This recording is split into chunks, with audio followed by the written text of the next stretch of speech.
Adventures in Research.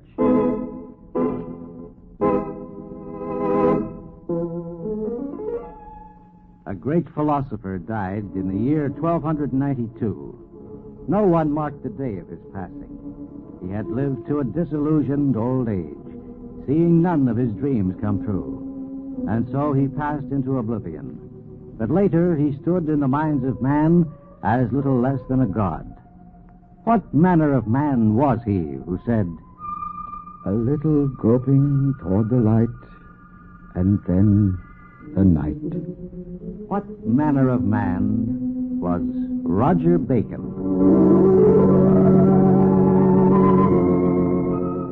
This is Paul Shannon bringing you another transcribed story of science, produced as a public service in cooperation with the Westinghouse Research Laboratories. And today telling you the story of one of science's earliest contributors, the fragments of the story of a man named Roger Bacon. Yes, here's the tablet. Right here, all right. Now, this is the site where he lived. It says... Oh, I can barely make it out. The great philosopher Roger Bacon, born in the year of our Lord 1214, who, by experimental method, extended the realm of science and, after a long life of untiring activity, fell asleep 1292 in the year of our Lord. The tablet at Oxford gives only a glimpse of what Roger Bacon bequeathed to us. 1292 is a long time back to find the measure of a man. 7 centuries of dust obscure him in his gray prison cell where he died, and his passing was not marked. And the gray dust of time obscured the books he wrote, if indeed they were ever written. Then from out the ashes of forgotten fame sprung a legend. The centuries changed and dissolved. Words were whispered, legends of great books hidden away, and a name began to take form as the centuries passed. Roger Bacon became a world of legend. Oh, Friar Roger called Bacon. Didst thou knowest he built a bridge by the natural condensation of air? Aye, he built a bridge 30 miles long over the sea from England to France. Oh, and what happened to it? He passed over it safely, this bridge of air, he and all his retinue. A most remarkable bridge. Hast thou seen it? Alas, no. For Friar Roger destroyed it again by rarefying the air. A most remarkable man. But that is nothing compared to what else he has done. There is nothing in the world the man could not do. A magician of white arts he was. Roger Bacon was dead 200 years. 'Tis said that Friar Bacon had 2 most wonderful mirrors that he built. 2 wonderful mirrors? By one of them, he could light a candle at any hour, day or night. A man among men. To light a candle by a mirror. That is not all. With the other mirror... Yes, the other mirror? In the other mirror, he could see what people were doing in any part of the world. See people in it? Verily, this Friar Bacon was a man among men. Roger Bacon was dead 250 years. And this man Bacon fashioned a head of brass that sat upon his table, and from it he could obtain the answer to any question he asked. And Roger Bacon was dead 300 years. Today, Bacon is dead more than 650 years. Can we now see the man, not the forgotten old prisoner who died unlamented, nor the near genius with a head of brass, but the real Roger Bacon? Little is known about the external events of his life, but we now can reconstruct the summary of his internal life, his ideas. He attended the University of Oxford, where he heard such things as... Yes, scholars. We must do as Aristotle had done. He combined the study of physics, biology, and mathematics into a universal system of logic, upon which all human knowledge is based. Aristotle, dead some 15 centuries. Yet Bacon must do as Aristotle had done. But Aristotle lacked the necessary instruments to verify his scientific doctrines. Can we not progress beyond what Aristotle knew and thought? Bacon was almost 30 now, and his philosophy had begun to crystallize. So he left his role of teacher of philosophy and turned to his religion for his science. He became a Franciscan friar. But in the 13th century, science was at twilight of mysticism and guesswork. No one had made the experiments to discover what was and what was not. All this Roger Bacon undertook. What others have striven to see dimly and blindly, like bats at twilight, I investigate in the full light of day. My lord, constantly there are visitors to Friar Roger, and such visitors. Whence come they? Where does he find them? And more, what business hath he with such? Today there were tillers of soil and rag pickers, and old women, ploughmen, and soldiers. Yesterday there were barbers and cooks. Bacon had chosen the whole world as his province. There was nothing known to the laymen, old women, soldiers, and ploughmen of which he was ignorant. He worked with minerals and metals and made weapons of war. He studied agriculture and rainfall. He made notes of remedies and charms employed by old gossips. He studied the books of magicians that he might expose their mystic tricks. Nothing that deserved inquiry escaped him.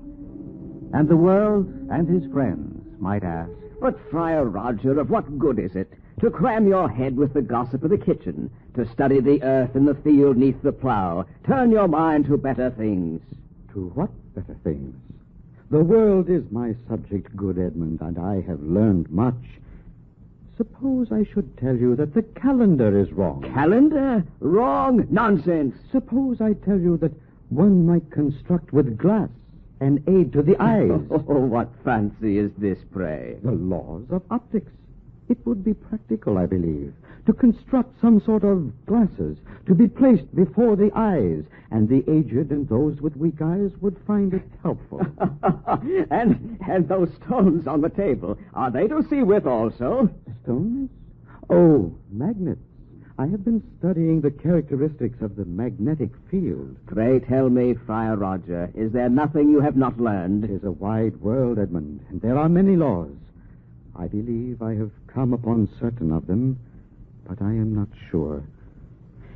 It is senseless to speak. No more senseless than what I have already heard. I believe I have come upon certain laws whereby a child might appear to be a giant and a man as a mountain. Thus a small army might appear very large, and thus we could cause the sun and the moon and stars in appearance to descend here below. Cease! You speak blasphemy, or are you bereft of your senses? I will list to no more. The moon descending, a man appearing as a mountain. What is this? What is this? What it was, of course, was the telescope. Friar Roger hadn't discovered it, but he had come tantalizingly close, and he came even closer to other discoveries. In his manuscripts, there is a strange cipher, a secret message, a discovery he guarded carefully. So carefully, he could not trust it in print. A momentous thing to indeed be so protected. The coded message has been deciphered and read at last. And the peculiar note by Bacon read, I have produced an explosion that outroared the thunder, and a flash that exceeded the brilliance of lightning. What Bacon had discovered was gunpowder. But the 13th century was not ready for such knowledge, nor prepared for such a man.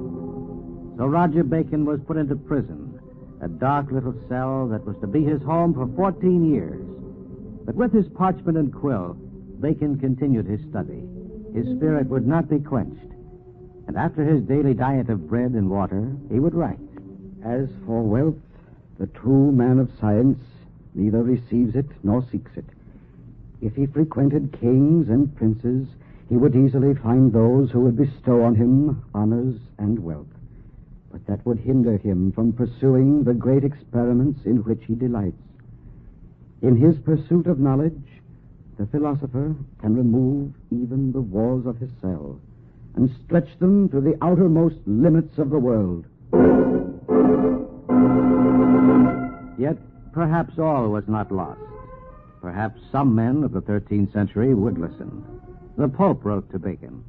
I request that you declare through your writing what remedies seem to you fitting for dealing with these matters. Here at last, an attentive ear to what Bacon had learned. He wrote his manuscript and entrusted it to a friend. But the road to Rome was long and hard. The Pope died within a year. The manuscript never reached him. There were wars and great battles, and the manuscript fell into oblivion, not to be seen again until 1733, 450 years after it had been written. Yet we cannot say, poor Roger Bacon, as did his few friends who visited him in his lowly cell. Do not waste pity on me. The real prisoners of life are not those like unto me, whose bodies are locked behind bars of iron, but those whose minds are chained. I pity the jailers. May God release them from the shackles of their ignorance. He busied himself with his pen, writing his notes in code, ciphers of gunpowder and poison gas. And as the light began to fail, he gathered his friends and pupils around him in the dark gray of the prison room and spoke to them. And his eyes grew luminous, and his voice took on dreamlike intensity. I believe that humanity shall accept as an axiom for its conduct the principle for which I have laid down my life, the right to investigate. It is the credo of free men, this opportunity to try, the privilege to be wrong, the courage to experiment anew.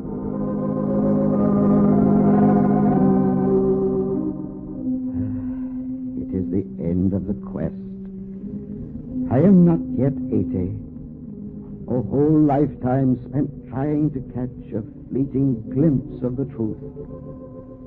What have I accomplished in the years allotted? Yea, I have only glanced at the title page of God's manuscript. And now it is almost time to close the book. Life is a little groping toward the light, and then the night.